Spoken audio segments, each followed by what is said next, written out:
My friends think you're a downgrade from my ex. It's better if you stay home, my fiancée said, after I asked why I wasn't invited to her friend's wedding. I nodded. And when she left, I canceled everything and packed her stuff. A few hours later, her mom called me yelling, "All right, Reddit, grab some popcorn and strap in. This is going to be intense. My name's Cole, 30 male. I'm a journeyman lineman for the regional power company. If you don't know what that means, I'm the guy who climbs 40-foot poles in the middle of an ice storm to get your lights back on. I'm the guy who works 16-hour shifts during hurricanes while everyone else is evacuating. I'm the guy who makes sure hospitals don't go dark and grandma's oxygen machine keeps running. It's not glamorous. The hours are brutal. The conditions are dangerous. But it pays well, and I'm good at it. I've been doing it for 8 years. I grew up in a small town about 2 hours north of here. Dad was a mechanic who worked on diesel engines until his back gave out. Mom was an ER nurse who worked nights so she could be home when we got off school. They taught me that you judge a man by what he does, not what he says. Show up. Work hard. Keep your word. Don't complain. Fix what's broken. I took that to heart. By 28, I owned my house outright. Paid cash. 3 bedrooms, decent yard, detached garage where I rebuilt motorcycles on weekends. I had 0 debt, a solid retirement account, and enough savings to weather a year without working. Then I met Blair. She was 26 when we crossed paths at a mutual friend's cookout. Beautiful without even trying. Brunette, green eyes, a laugh that made you want to keep saying stupid things just to hear it again. She worked as an events coordinator for a boutique hotel downtown, planned corporate retreats and wedding receptions. Had that polished professional thing going on. We talked for 3 hours that first night, standing by the fire pit while everyone else got loud and distracted. I asked for her number. She gave it to me without playing games. I like that. Seemed like she had her head on straight. What I didn't know was that she was 6 months out of a 2-year relationship with a guy named Preston. Preston was the kind of guy who wore boat shoes without socks and talked about his personal brand. He came from old money, worked at his daddy's investment firm, and treated women like accessories to swap out when he got bored. He'd cheated on Blair repeatedly, gaslit her when she confronted him, then dumped her when she finally demanded accountability. Said she was too needy, too dramatic, not sophisticated enough for his circle. The breakup wrecked her confidence and left her finances in ruins because she'd been covering his lifestyle while he pocketed his trust fund distributions. Blair was a mess when I met her. She just hid it well. Underneath that put-together exterior was a woman with maxed-out credit cards totaling about $19,000, a car payment she could barely make, and a self-esteem that had been stomped flat by a trust fund baby with a Napoleon complex. She was living in a cramped studio apartment she could barely afford, trying to look successful while drowning in debt. I didn't know any of that at first. I just knew I liked her. And apparently she liked me too. Or at least, she liked what I could do for her. Our first year together was great. Really great.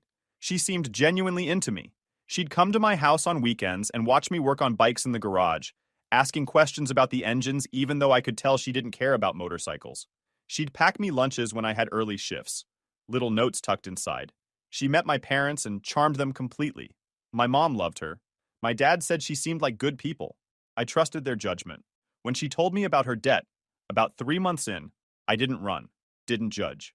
I sat down with her at my kitchen table and made a plan.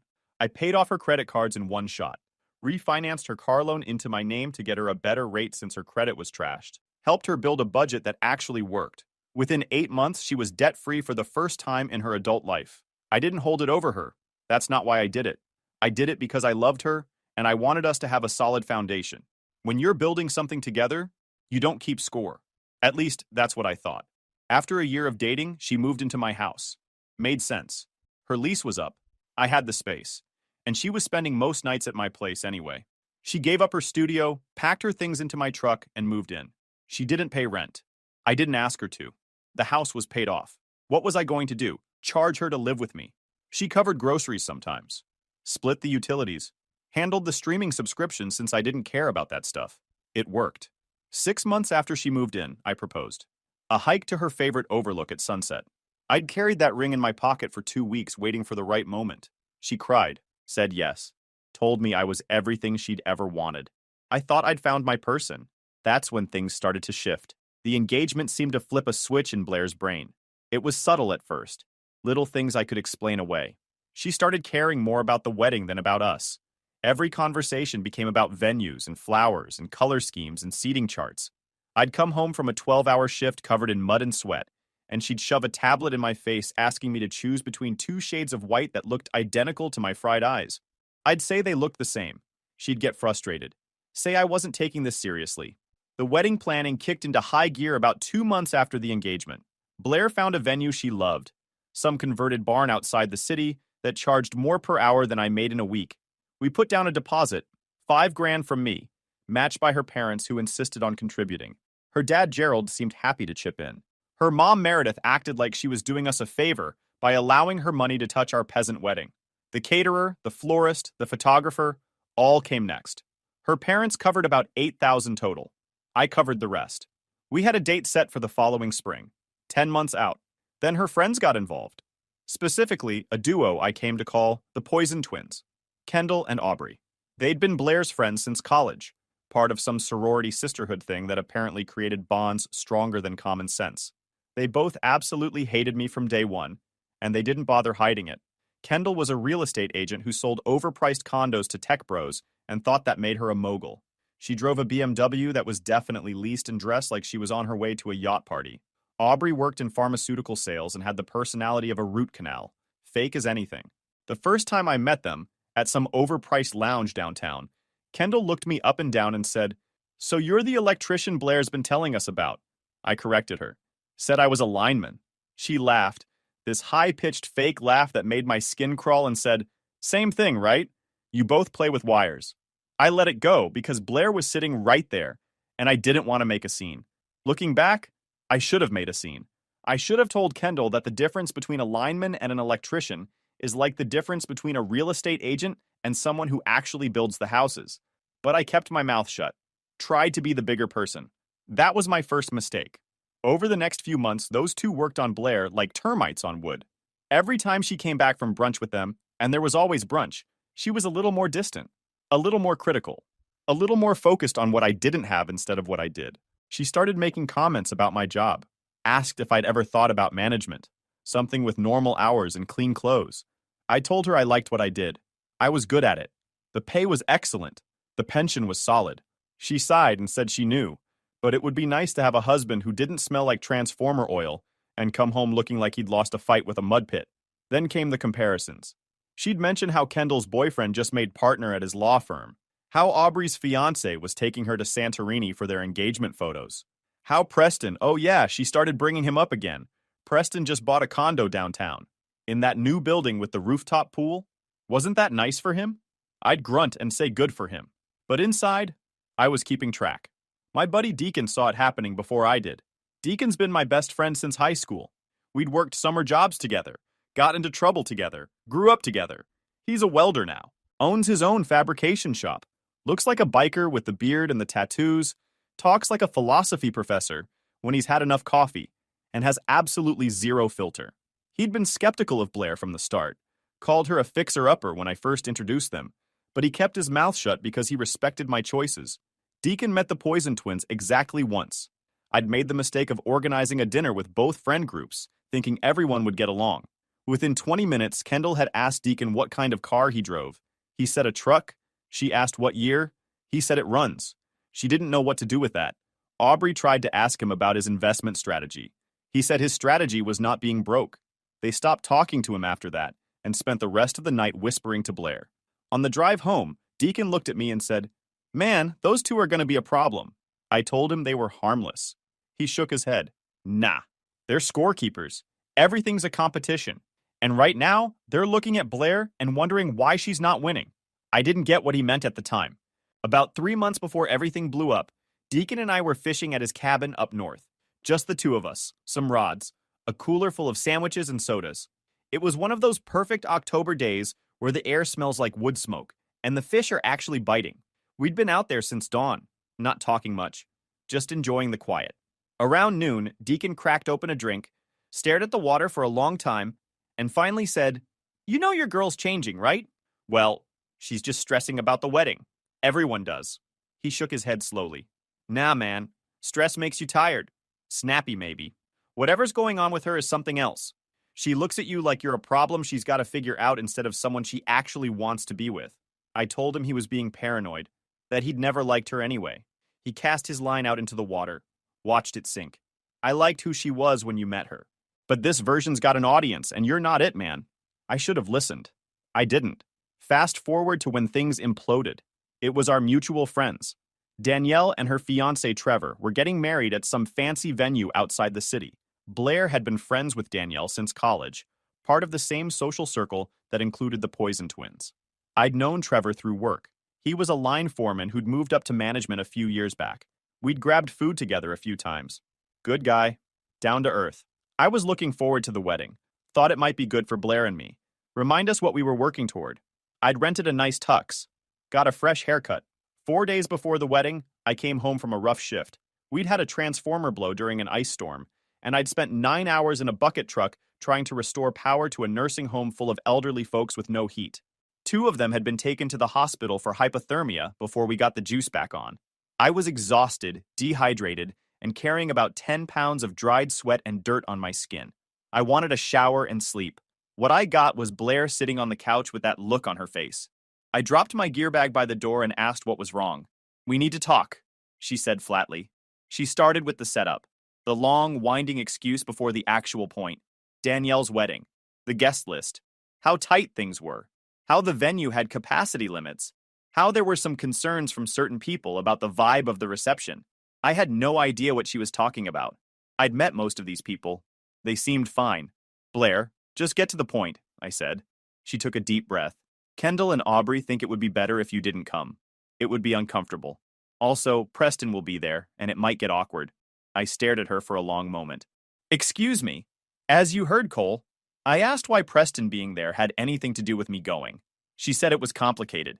Her friends thought that having both of us there might cause tension, that Preston was more part of their social circle, and it would be weird to have her current fiancé around when everyone knew her ex better. So your solution to avoiding drama," I said, keeping my voice flat, "is to uninvite your fiancé to a wedding so your ex-boyfriend can feel comfortable?" She got defensive right away. "You're twisting my words. It's not about Preston. It's about the group dynamic. My friends are worried you won't fit in with the other guests, and you might feel out of place. You might not have anything to talk about with people there," she finished. "And honestly, I think they're right. These aren't your kind of people, Cole." That's when it clicked. This wasn't about protecting my feelings or saving me from awkward small talk. This was about her being embarrassed by me. I asked her straight up, "Are you ashamed of me?" She hesitated. "No, of course not. My friends just think Preston is a better fit for these kinds of events." "Yeah, interesting. What? Are you mad now?" "Nope. Thanks for making things clear. You don't have to take it personally." "Really? How do you exactly want me to take it? Because from what I just heard, you're ashamed of showing up with your own fiancé." "I am not. Stop twisting my words. I'm not stupid, Blair. You just told me I'm not good enough for your friends." "God, you're being so dramatic now." "Yeah, now I'm being dramatic. You know what?" Her voice snapped. "Kendall said you're a downgrade from Preston, and Aubrey thinks the same. So yes, of course I am embarrassed," she blurted out. Then she caught herself, tried to walk it back. "I mean, okay, look, it came out wrong. I see," I cut her off. "Understood." And she looked at the floor, then back at me. "Cole, I didn't mean to." "Don't," I said. "I understand." She looked relieved. Thought I was going to roll over and accept being benched like some embarrassing secret. She smiled weakly and said she knew I'd understand. Said I was so practical. That's what she loved about me. I said sure. Then I walked past her toward the bedroom. "Wait, where are you going?" She followed me down the hall, her heels clicking on the hardwood. "Cole, what are you doing?" I pulled a suitcase from the closet and started opening her dresser drawers. "Are you kidding me right now?" she repeated, her voice getting louder. I stopped, set the suitcase down, looked at her. "You've got until Thursday," I said. "I'll put it in writing tonight. If you make this difficult, I'll have cops here for the removal." She actually laughed. "You're overreacting. Stop being so dramatic. You can't just kick me out. This is my house. You're not on any lease. You moved in as my guest, and now I'm asking you to leave." I kept my voice flat. "You have until Thursday evening." The color drained from her face. "Are you breaking up with me?" "Yes. You can stay in the guest room tonight if you need to, but I want you out by Thursday evening." She started crying. "You're being so cruel. It's all a misunderstanding. Please don't do this." "Enough." I walked to my desk, grabbed a notepad, and wrote out a simple notice. Date. Her name. Thursday evening to vacate. My signature. I handed it to her. There's your written notice. She grabbed my arm, asked me to stop, said we could talk about this. I pulled my arm back. Nothing to talk about. That's when I heard the front door open. Deacon's voice came from down the hall. Yo, Cole. I brought back that torque wrench. You home? Perfect timing. We had standing plans for him to drop by that evening so we could work on my bike. He walked into the bedroom doorway, took one look at the scene, Blair crying, me standing there with my arms crossed, and his face shifted from confusion to understanding. Whoa, what did I miss? He asked. I gave him the short version. Deacon looked at the paper in Blair's hand. That the notice? Yep, you're the witness. Thursday. He nodded slowly. Clean. Blair spent the next hour going back and forth between crying, bargaining, and threatening to call the cops. Deacon calmly told her she could call whoever she wanted. The notice was legal. The timeline was reasonable. She had no lease, no tenant agreement, nothing. She'd moved in as a girlfriend, not a tenant. Different rules. She called Kendall, put her on speaker like she was calling for backup. Kendall started screeching about how I was a psycho, how Blair should call the police right now, how this was abusive behavior. Deacon took the phone out of Blair's hand, put it to his ear, and said, Hey, this is Deacon. She's got until Thursday to move out. If you want to help, come get her. Otherwise, quit yelling. He hung up and handed the phone back. The ring was next. Blair had left it on the bathroom counter when she'd showered that morning. I walked to the bathroom, grabbed the ring box, and came back. This comes off too, I said. Engagement's over. Ring goes back to the jeweler. She lunged for it. I stepped back. $8,000. Not yours anymore. It's my ring. You gave it to me. I'm returning it tomorrow. She called me a monster. Deacon shrugged and said, He gave you until Thursday. That's pretty reasonable. She didn't stay in the guest room. She called her parents around 10 p.m. and asked for a ride. Gerald showed up around midnight. We talked for minutes and I told him what happened. He looked exhausted, nodded, then helped her load what she could fit into the SUV and left. Over the next 2 days, she came back twice with her mom to get more stuff. I stayed out of the way. Let them take whatever was hers.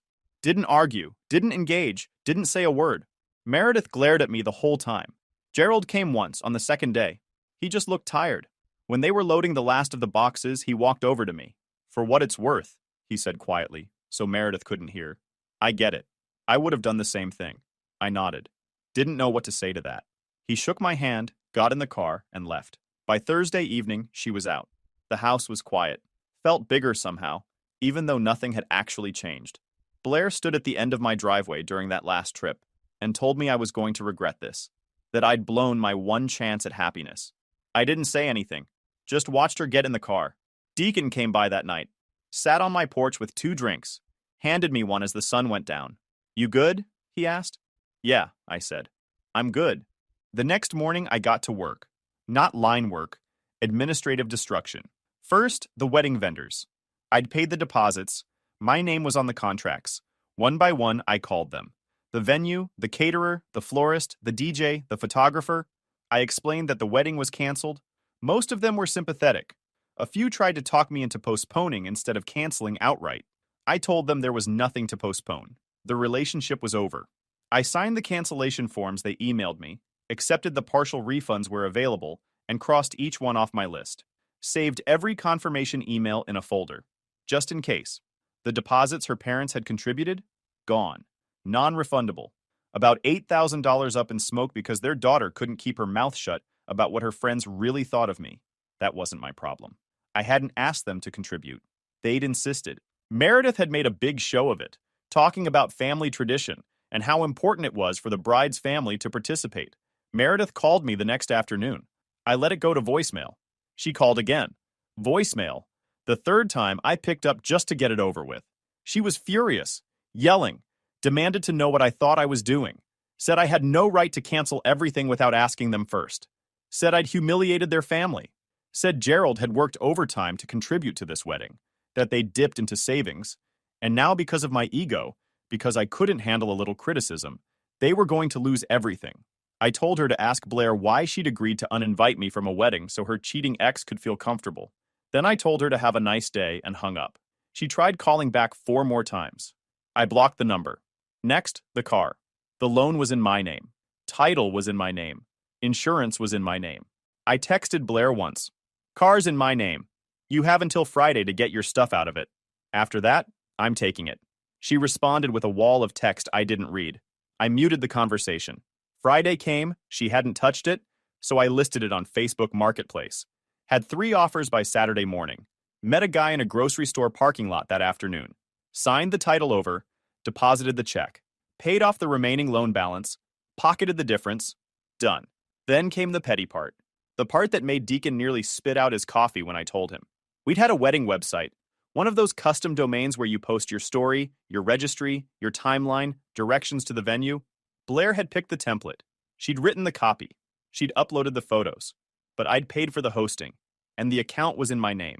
She'd never bothered to get the login info because that was tech stuff, and tech stuff was my department. I didn't delete the site. I didn't post anything mean. I just changed the homepage banner from Blair, June 14th, to event canceled in big block letters. Removed all the other content. Left the URL active so anyone who'd bookmarked it or had it in their emails would see exactly 2 words when they clicked. Event canceled. No explanation, no drama. Just 2 words that told everyone everything they needed to know. Blair had shared that link everywhere. It was in her email signature at work. She'd texted it to every relative. She'd put it in the group chat with her college friends. And now, when any of those people clicked it, they got the update without me having to say a word. When Deacon saw it, he just nodded. I like this. Let the rumor mill do all the work. Within 24 hours, people started asking questions. Blair's friends noticed. They reached out to her. She had to explain over and over what happened. Each time she told the story, she had to admit the engagement was off. Each time she admitted it, she had to decide how much truth to include. But Danielle saw the website before anyone else did. She texted me that same afternoon, hours after I'd changed it. Asked if what she'd heard was true. I told her the short version, kept it factual, no spin.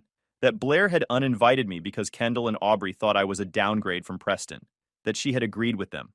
That I'd ended the engagement because of it. Danielle was horrified. She told me Kendall had volunteered to help with the guest list as a favor, and Danielle had never approved cutting my invitation. She'd assumed I was coming. Trevor had been expecting me. She apologized a bunch, said she felt terrible, said she'd always thought Blair and I were good. She also said she was going to have words with Kendall at the rehearsal dinner. Those words apparently happened in front of everyone. Trevor gave me the play-by-play via text in real time. Danielle confronted Kendall in front of everybody, asked why she'd taken it upon herself to decide who could come to her wedding. Kendall tried to play innocent, said she was just trying to help, said she thought she was doing what Danielle would want. Danielle wasn't buying it. She asked Kendall directly if she'd told Blair to uninvite me because of Preston. Kendall couldn't deny it. The whole room went quiet. Danielle told Kendall and Aubrey they were no longer in the wedding party, that they could come to the ceremony as regular guests if they wanted, but they weren't standing up with her. They weren't giving toasts. They weren't in the photos. They left.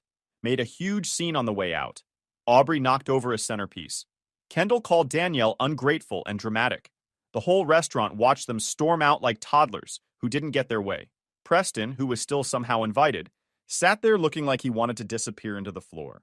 Trevor said he left early and didn't come to the actual wedding. The ceremony went on without the Poison twins. Trevor said it was beautiful. Danielle looked happy. They sent me a piece of cake in a little box with a note that said, "Sorry for the drama. You deserved better." Deacon and I ate the cake while watching the game that Sunday. It was excellent cake. Over the next few days, the full story spread. Blair created a backup Instagram account and started posting vague stuff about betrayal and toxic masculinity and how some people show their true colors when you need them most. The comments were a mix of supportive friends who didn't know the full story and confused people asking what happened. Her friends rallied around her at first. Kendall posted a long rant about how Blair had dodged a bullet, how some men can't handle strong women, how this was actually a blessing in disguise. Aubrey shared it with fire emojis. But once word got out about what really happened at the rehearsal dinner, the narrative shifted. I didn't have to do anything else. The rumor mill handled the rest. Blair showed up at my job site 4 days after Danielle's wedding. She'd waited at the yard that morning, watched my crew load up, then followed my truck to the site. I didn't notice her tailing us, too focused on the day ahead. I was 50 feet up a pole in a residential neighborhood, replacing a crossarm that had been damaged in a storm. I was sweating through my layers from the climb, breath fogging in the cold, and I was focused on not dying when I heard the commotion below. My crew lead, a guy named Raphael, who'd been doing this job longer than I'd been alive, radioed up and asked if I knew the woman losing her mind next to my truck. I looked down. Saw her car parked illegally in the work zone. Saw her pacing. I told Raphael, yeah, unfortunately. He asked if I wanted him to handle it. I said I'd deal with it, and finished the connection I was working on. Secured my tools. Climbed down the pole one careful step at a time. Blair was waiting next to my truck when I reached the ground. She looked rough, hair pulled back in a messy ponytail, yoga pants, and a wrinkled t-shirt. She didn't wait for me to unclip my harness. "You humiliated me," she said, her voice cracking. "You wrecked my reputation. You cost my parents thousands of dollars. You ruined my friendships. Are you happy now?" I took off my hat, set it in the truck bed. Didn't say anything. She lost it. Started screaming about how she'd given me everything. How she'd lowered herself to be with someone like me. How her friends had warned her from the beginning that I wasn't good enough and she'd defended me anyway. Raphael and the rest of my crew suddenly got very interested in checking equipment across the street, but I knew they were listening. I waited until she ran out of steam. Then I asked when exactly she'd defended me. She said it wasn't like that she'd been under pressure, that Kendall and Aubrey had been in her ear constantly for months, telling her she could do better, telling her Preston was still interested. She said Preston had reached out a few times, said he missed her, said he'd made a mistake letting her go, said she'd been confused. I asked if she'd texted him back. She hesitated. "Yeah," I said. "That's what I thought." She said nothing happened, that it was just talking, old friends catching up, closure. She said she hadn't done anything wrong. I didn't argue with her. Didn't see the point. She started crying again, said she'd made a mistake, that she loved me, that she wanted to fix this, that she'd do anything, that her parents were furious with her, that Kendall and Aubrey had dropped her, that she had nothing left. I looked at her for a long time. This woman I'd planned to marry. This woman who'd looked me in the eye and told me I wasn't good enough. "I'm not mad anymore," I said. "I was. For about 12 hours. Then I realized you showed me who you are before I married you. That's worth something." She said I was being harsh. "I'm just being honest." She asked if there was any chance, any way to fix this. Anything. I held up my hands. Let her see the calluses, the scars, the dirt that never fully washes out. "These hands paid off your debts, put a ring on your finger, and you told your friends they weren't good enough to show up at a wedding." I dropped my hands. "We're done." She stood there for a moment, tears running down her face. Then she turned and walked back to her car, sat in the driver's seat for 10 minutes without moving. Then she drove away. Raphael walked over, handed me a bottle of water. Didn't say anything. I drank the water and got back to work. 2 months later, life had gotten back to something like normal. My normal, anyway. The house felt different with her gone. Quieter, obviously, but also cleaner. I rearranged the furniture, took down some of the decorations she'd picked out, put up a few things I actually liked, made the place feel like mine again, because it was. I'd gotten the refund on the engagement ring. $8,000 back in my pocket, minus a small restocking fee. The jeweler didn't even ask why. Said he'd seen it before. Young couples, big dreams, reality hits. He processed the return and wished me luck. I used the money to buy a hydraulic lift for my garage. Deacon and I spent a whole weekend installing it, complaining and laughing and nearly crushing his hand twice. But we got it done. And now I could work on motorcycles without wrecking my back. I bought a second project bike just to fill the space. A 1976 Honda CB 750 that needed a complete overhaul. Perfect. Work was steady. The guys on my crew had heard the story by now. They didn't pry, just cracked jokes and moved on. Raphael told me his first wife left him for a car salesman. Said it was the best thing that ever happened to him because his second wife was twice the woman and half the headache. I appreciated that. My parents took the news better than I expected. Mom was angry at first. She'd really liked her. Or she'd liked who she thought she was. Dad just shook his head and said, "Better to find out now than 10 years in with kids." He wasn't wrong.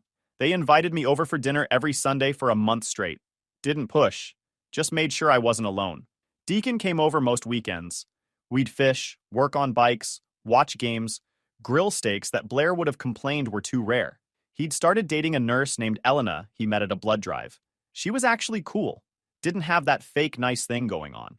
She even helped me bleed the brakes on the Honda once, said her dad was a mechanic and she missed working with her hands. I told Deacon to hang on to that one. As for Blair, I heard pieces through the grapevine. Trevor kept me updated even though I told him he didn't have to. She'd moved back in with her parents, had no choice. She couldn't afford rent anywhere without my money behind her, and she hadn't saved a dime the entire time we were together. Why would she? I'd covered everything. Meredith was furious, apparently. Kept reminding Blair how much money they'd lost on deposits. Gerald was quieter about it, but that was almost worse. He just looked disappointed. Trevor said he'd run into Gerald at the hardware store a few weeks later, and Gerald had shaken his head and said, "I liked that kid. She really screwed up." After I sold the car, Blair was stuck driving her mom's old sedan, a 12-year-old Camry with a dent in the rear bumper and no working AC, a car she would have made fun of a year ago. Kendall and Aubrey didn't drop her right away. At first, they just got busy, couldn't make brunch, had other plans. The slow fade. Then after the rehearsal dinner blow-up, the fade turned into a full block. They blamed Blair for the whole thing, said she shouldn't have told me about the uninvite. They found a replacement for their brunch group within a month, some girl from their Pilates class. Blair found out through Instagram. The hotel job got rocky. Trevor heard from Danielle that Blair had been struggling at work, showing up late, missing deadlines. They moved her off the big events, gave her smaller accounts. About 3 months later, she left to pursue other opportunities. I'm guessing they gave her the choice to quit or get fired. She tried reaching out through mutual friends a few times, trying to set up a second chance. People mostly just didn't respond. Danielle told her she'd had her chance. I didn't feel sorry for her. She made her choices. She gets to live with them. I hope she finds whatever she thinks she deserves. She's not my problem anymore.